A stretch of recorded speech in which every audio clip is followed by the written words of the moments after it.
प्रत्येक 3 वर्ष बाद अधिक मास रहता है, जिसे पुरुषोत्तम मास भी कहते हैं। यूँ तो वर्ष में 24 एकादशियाँ होती हैं, परंतु अधिक मास की 2 एकादशियाँ जुड़ जाने के बाद प्रति 3 वर्ष में 26 एकादशियाँ होती हैं। अधिक मास में परमा एकादशी और पद्मी एकादशी का व्रत रख जाने का बहुत महत्व है, क्योंकि यह 3 वर्ष बाद ही आती हैं।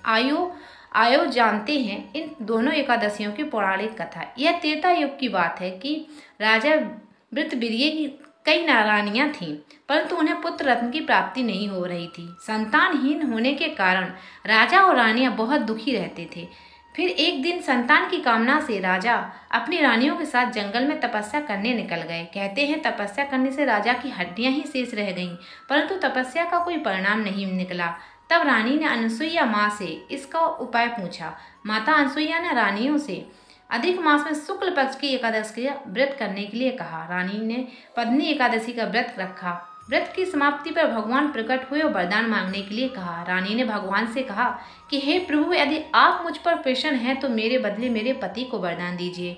तब भगवान ने राजा से वरदान मांगने के लिए कहा। राजा ने प्रणाम करने के बाद कहा कि आप मुझे ऐसा पुत्र प्रदान करें जो सर्वगुण संपन्न हो, आपके अतिरिक्त किसी से पराजित ना हो और जो तीनों लोकों में आदरणीय हो। यह सुनकर भगवान ने कहा तथास्तु।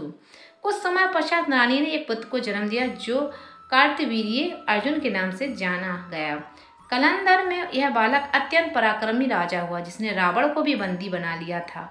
इनकी तीनों लोकों में कीर्ति हो रही थी। बाद में इसे श्री हरि विष्णु के अवतार परशुराम जी ने इनका वध किया था।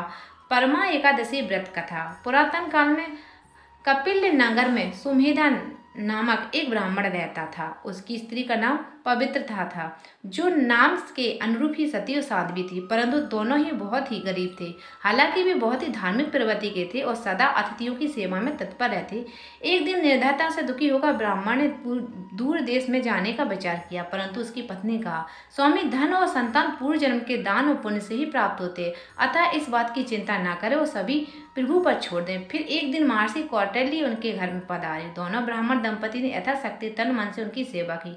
महर्षि ने उनकी गरीबी दशा को देखकर उन्होंने कहा, दरिद्रता को दूर करने का बहुत ही सरल उपाय यह है कि तुम दोनों मिलकर अधिक मास की कृष्ण पक्ष की एकादशी का व्रत तथा पंचरात्रि जागरण करो। इस एकादशी का व्रत करने से यक्षराज कुबेर तुम्हें धनधीश बना देंगे, क्योंकि इसी से हरिश्चंद्र राजा हुए हैं। ऐसा कहकर महर्षि कौटिल्य चले गए।